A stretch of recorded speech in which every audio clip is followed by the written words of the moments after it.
잠깐 기도하겠습니다. 거룩하시고 자비하신 하나님, 저희들에게 주님 앞에 나와서 예배할 수 있는 은혜를 주신 것 감사합니다.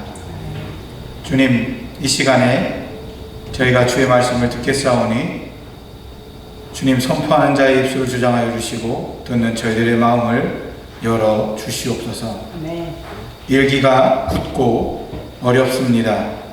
오고 가는 모든 성도들의 발걸음이 주님 힘들지 아니하도록 도와주시고 이끌어 주셔서 정말 귀한 시간, 은혜의 시간 될 수 있는 저희들에게 도와주옵소서. 모든 세상의 근심과 염려들은 다 내어버리고 온전히 주의 말씀에 집중하면서 오늘 이 시간 저희들 주의 말씀을 들을 수 있게 도와주옵소서. 예수님의 거룩하신 이름으로 기도드리옵나이다. 아멘. 네. 오늘 디모데후서 4장 6절에서 8절에 있는 말씀을 제가 다시 한번 읽어드리겠습니다. 전제와 같이 내가 벌써 부어지고 나의 떠날 시각이 가까웠도다. 나는 선한 싸움을 싸우고 나의 달려갈 길을 마치고 믿음을 지켰으니 이제 후로는 나를 위하여 의의 면류관이 예비되었으므로 주 곧 의로우신 재판장이 그날에 내게 주실 것이며 내게만 아니라 주의 나타나심을 사모하는 모든 자에게로니라. 평강의 주님께서 여러분과 함께 하시기를 빕니다. 여러분 앞뒤에 계신 분하고 좌우에 계신 분하고 인사 나누시기를 부탁을 드립니다. 네, 원더풀 하는 게 저희 교회 인사죠. 원하는 대로 풍성하게, 원더풍인데 더 많이.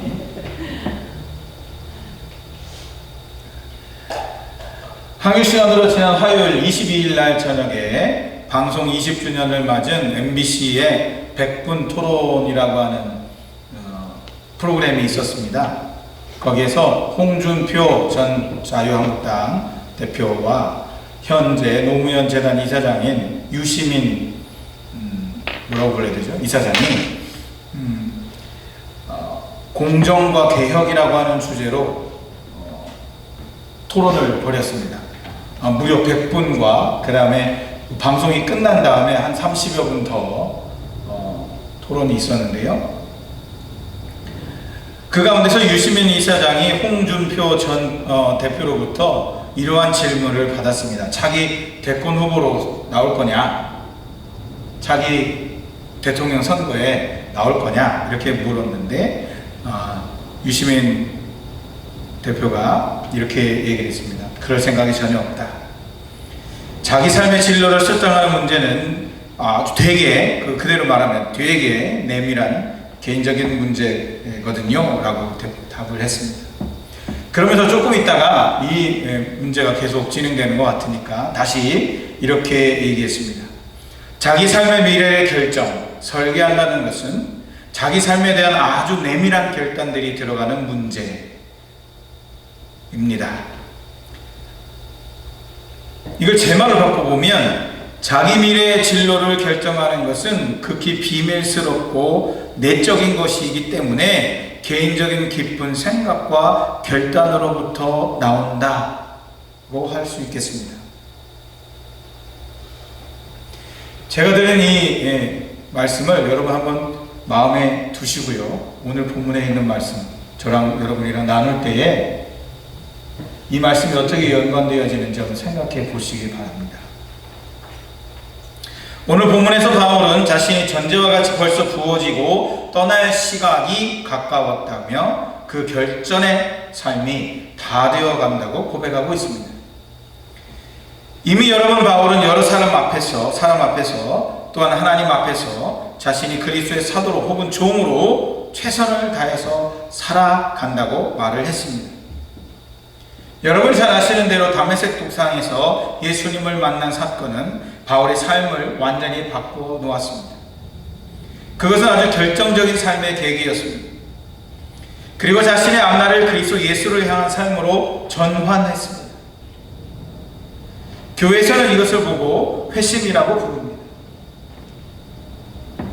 이 회심은 자신의 삶을 돌이켜보고 반성해서 삶의 관점을 예수 그리스도로 향해 가는 것입니다. 오늘 선포되는 말씀을 통해서 저와 여러분들이 이 회심의 계기가 되기를 바랍니다. 그런 회심의 계기가 오늘 이 시간이 되기를 바랍니다. 오늘 바울은 결단과 결전의 삶을 살아오면서 자신을 다시 돌아보고 자신이 가야 할 길을 내다보고 있습니다. 그 길은 어떤 길입니까? 바울이 말하는 미래의 자신의 길은 첫 번째는 떠날 시각이 있다는 것입니다. 떠날 시각이 있다는 것. 개역성경에는 나와 있지 않지만 앞에서 바울이 디모데에게 주어진 그 사명에 충실할 것을 당부하면서 이렇게 이어가고 있습니다. 오늘 본문의 1절에 있는 말씀인데요. 본문에 있는 말씀인데요. 그것은 이유를 밝히는 문장으로서의 헬라어 가르라고 하는 말이 들어가 있습니다. Because라고 하는 뜻입니다. 의미상 이렇게 번역해 봅니다. 내가 이렇게 당부하는 이유는 나는 이미 부어드리는 제물로 피를 흘릴 때가 되었고 세상을 떠날 때가 되었기 때문이다.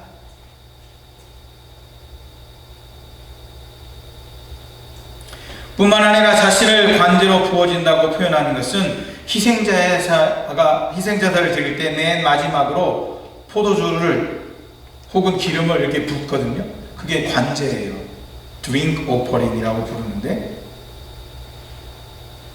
희생제사의 마지막 의식으로서 그리스도를 위하여 자신이 순교하는 것을 말하고 있는 것입니다.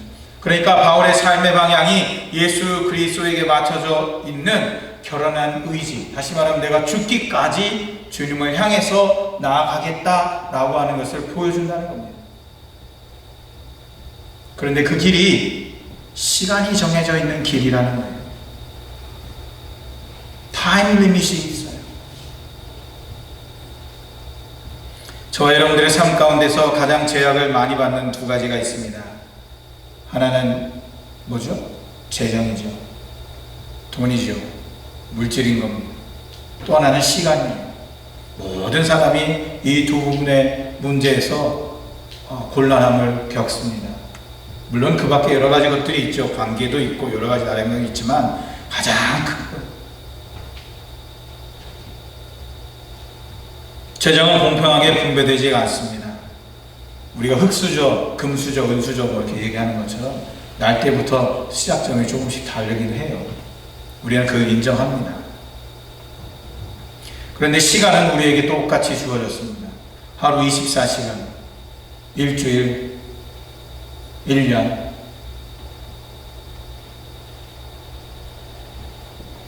그런데 우리에게 주어진 시간은 우리 삶에 다할 때까지라고 하는 것, 우리가 가지고 있는 시간에 유한이 있다라고 하는 것. 그 시간을 잘 사용할 수 있는 길은 아낄 수밖에 없습니다. 시간을 아껴라 그랬으니까.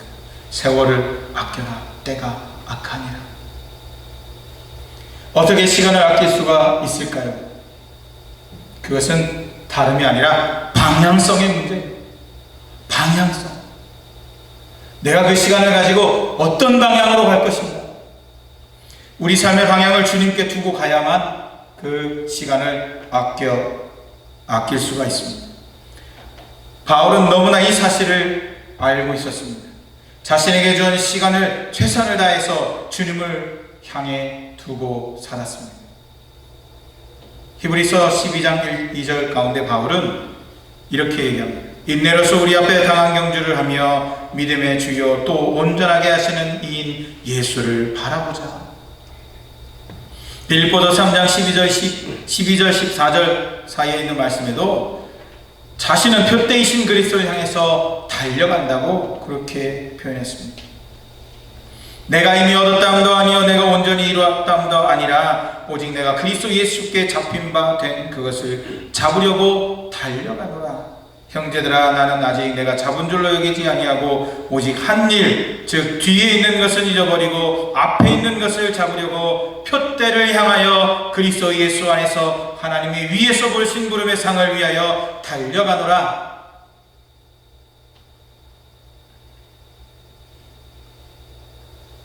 세상의 어떤 것도 주님을 대신해 바라볼 표대나 목표가 될 수가 없습니다. 다른 것을 여러분이 보고 산다면 잘못 살고 있는 거예요. 돌이켜야 합니다. 삶을 주님을 향해 전환하는 회심은 일회적인 사건이 아닙니다. 우리 삶 속에서 계속해서 일어나야 되는 사건입니다. 회심은 방향을 그리스도를 향해서 계속 수정하는 사건입니다. 지속적인 것입니다. 훈련의 과정에서 계속 있을 수 있는 겁니다.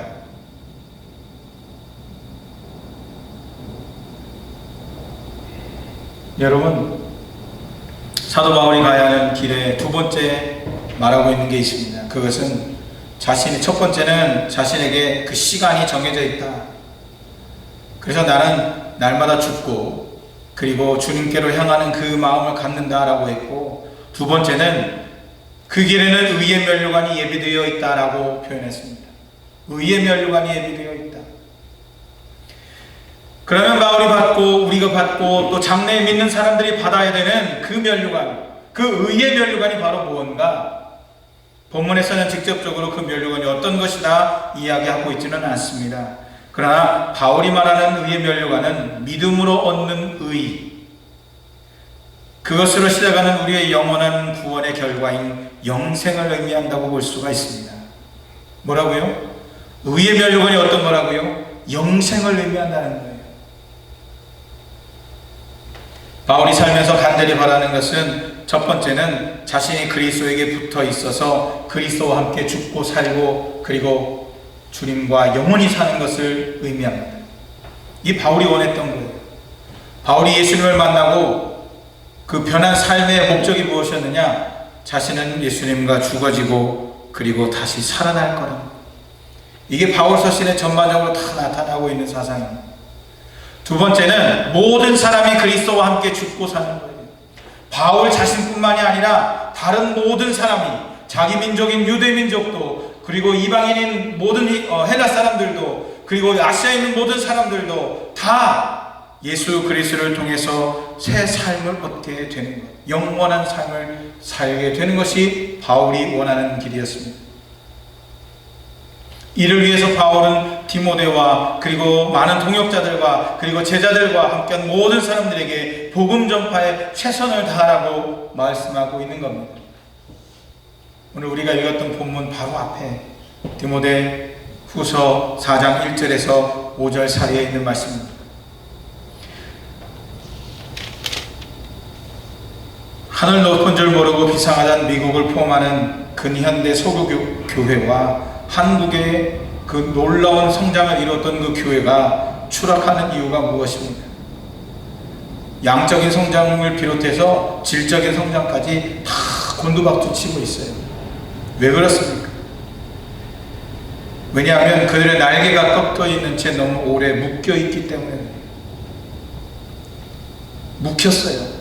날개를 사용하지 않고 있어요. 그 날개는 교회가 똑바로 해야 될 역사적인 사명입니다. 그 사명은 주님께서 제자들에게 주신 것입니다. 그것이 무엇이냐? 그것은 복음 전파하는 것과 목회적인 돌봄을 통해서 사람들에게 사랑을 전하는 거예요. 그리스도의 제자 삼는 일과 그들의 사회에 대한 책임을 다하도록 군사로서 양육하는 것, 이것을 하지 않았기 때문에 교회가 지금 추락하는 거예요.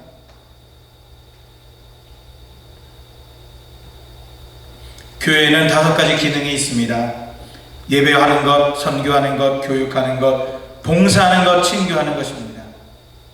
이게 5가지 기능 가운데서 선교하고 교육하는 것이 얼마나 중요한지 바로 나타내 보이고 있는 거예요. 복음 전파와 그리고 양육. 묶여서 마비된 날개를 펴고 새로 날아오는 교회, 바로 우리 목돌선 교회가 되기를 주님의 이름으로 축복합니다. 사랑하는 여러분, 바울에게 예비된 의의 면류관, 그 영생은 너무나 귀하고 소중한 것입니다. 성화의 삶을 살고 있는 우리 모두에게 가장 큰 보상은 돈을 받는 것도 아니고 권력을 받는 것도 아니고 명예를 받는 것도 아니고 뭐 그런 것들이 아닙니다. 영생입니다. 하나님과 영원히 같이 사는 겁니다. 여기에 기쁨이 있는 것이고 여기에 즐거움이 있는 것입니다. 이것을 이미 준비되어서 받을 것이라고 표현하고 있습니다. 예비되었다라고 하는 바울의 표현은 따로 남겨둔 것, 보존된 것을 의미합니다. 따로 남겨둔 것, 보존된 것, 장래에 준비될 것이 아니라 이미 준비되어서 우리에게 주어지는 것입니다. 이 준비된 것을 반드시 여러분, 저와 여러분들이 얻기를 바랍니다. 분명 쉬운 길은 아닙니다. 영생을 얻는 그 성화의 길은 멈추지 아니하고 계속 가야 되는 길입니다. 때문에 힘이 듭니다. 때문에 어렵습니다. 그러나 우리를 도우시는 주 예수 그리스도의 은혜와 아버지 하나님의 사랑하심과 성령님의 놀라우신 능력이 우리와 함께하기 때문에 가능합니다. 아멘. 계속되는 회심과 그리고 훈련과 돌봄과 섬김 가운데서 우리는 나아가야 할 것입니다. 그날의 주님 앞에서 우리를 위해 예비된 의의 면류관, 생명의 면류관을 받아서 쓰게 될 것입니다. 그게 저와 여러분들에게, 저와 여러분들이 가야 되는 길이에요. 할렐루야. 사도 바울이 간절히 바라고 고대하던 그날이 분명히 있다고 오늘 본문은 말합니다. 그날은 언제입니까? 성경은 그날을 주님의 날, 종말의 날, 하나님의 심판의 날, 주 예수 그리스도의 날, 그리스도 재림의 날이라고 표현합니다. 다른 말로 하면 파루시아, 강림, 파루시아, 강림이란 뜻입니다. 이제 곧 얼마 있으면 예수님이 처음 강림하셨던 것을 기다리는 강림절이 오게 될 것입니다. 우리는 다시 오시는 예수님을 기다립니다. 파루시아. 그날은 사실 아무도 모릅니다. 아버지 하나님만 아신다고 하나님의 독생자 예수께서 분명히 말씀하셨습니다. 하나님의 독생자이신 예수님도 모르는 그날이 반드시 오고야 말 것입니다.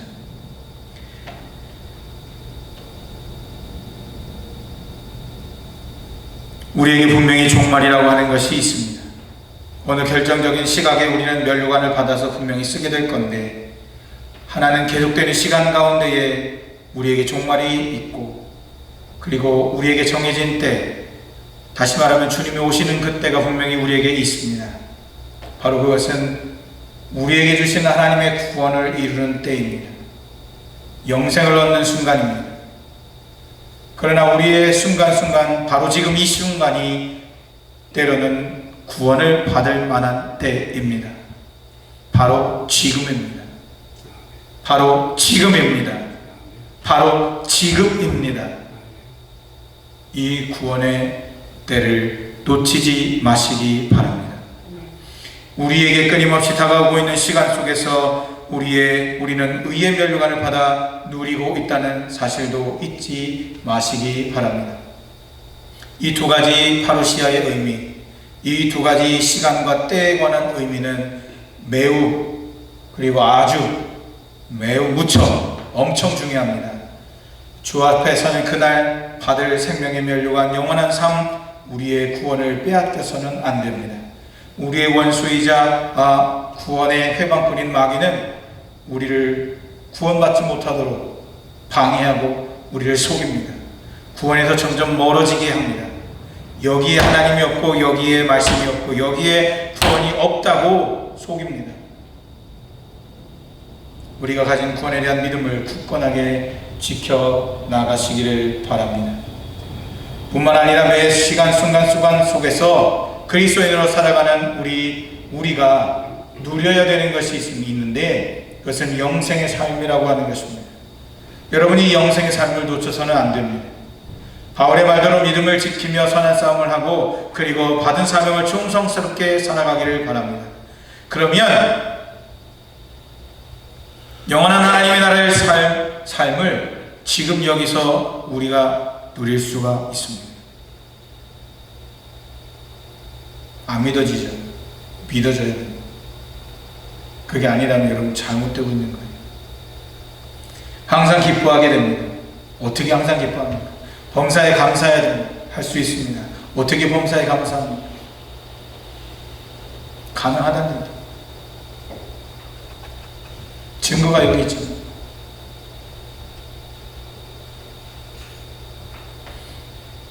복을 누리면서 하나님께 바라고 하나님이 원하시는 복을 누리면서 살게 됩니다. 여러분 그렇게 되기를 바랍니다. 아멘. 여러분 여기 가운데 물론 없겠지만 혹시 구원받기를 원한다면, 주님을 만나고 주님을 영접하기를 원한다면 바로 지금이 그때라고 하는 사실을 잊지 마시기 바랍니다. 지금 이 시간을 놓치면 안 됩니다. 지금이 은혜 받을 만한 때요 구원의 때라고 성경은 말씀하고 있습니다. 예수님을 그리스도로 영접하십시오. 간단하지 않습니까? 예수께서 그리스도요 하나님의 아들이고 나를 살리신 구세주라고 고백하십시오. 너무나 쉽지 않습니까? 그리고 우리와 함께 성화의 길로 나아가기를 간구합니다. 이 시간을 놓치지 마십시오. 이 때를 놓치지 마십시오. 구원의 선물이 여러분을 위해 준비되어 있습니다. 말씀을 맺습니다. 당신은 누구십니까? 이것은 하나님에 대한 질문이 아닙니다. 여러분에게 하는 질문입니다. 오늘 본문에 나오는 말씀에 비추어 바울에게 이 질문을 했다면 바울은 아마 이렇게 얘기했을 겁니다. 나는 믿음의 경주를 다하고 의의 면류관을 받을 사람입니다. 그러면서 기뻐하면서 즐겁게 이야기했을 겁니다. 여러분은 어떻습니까? 여러분에게 누군가가 당신은 누구입니까? 라고 물었을 때 무엇이라고 대답하겠습니까? 여러분의 미래를 위해 깊이 생각하고 결단하시고 답을 하시기 바랍니다. 그리고 바른 선택함으로써 그리스도 예수를 믿고 따라가시기를 바랍니다. 다른 아무 것으로는 구원을 얻을 방법이 없습니다. 이미 영생의 길을 가고 있는 저와 여러분들은 주님께서 나타나실 그때를 기다리며 기쁜 마음으로 감사를 드리고 복된 삶을 누리시기를 기도합니다. 우리 안에 친히 함께 하셔서 힘을 주는 성령의 은혜가 가득하시기를 주님의 이름으로 축원합니다. 기도하시겠습니다. 걸어가시고 자비하신 하나님, 우리가 누구인지 분명히 알 수 있게 도와주옵소서.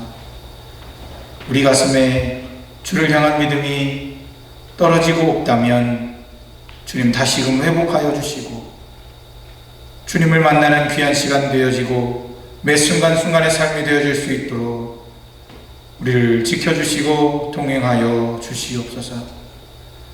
주 안에 살고 있는 저희들을 기뻐 받아주시고 저희들이 주님을 향한 영생의 삶을 누리며 살아갈 수 있도록 주여 역사하시고 인도해 주옵소서.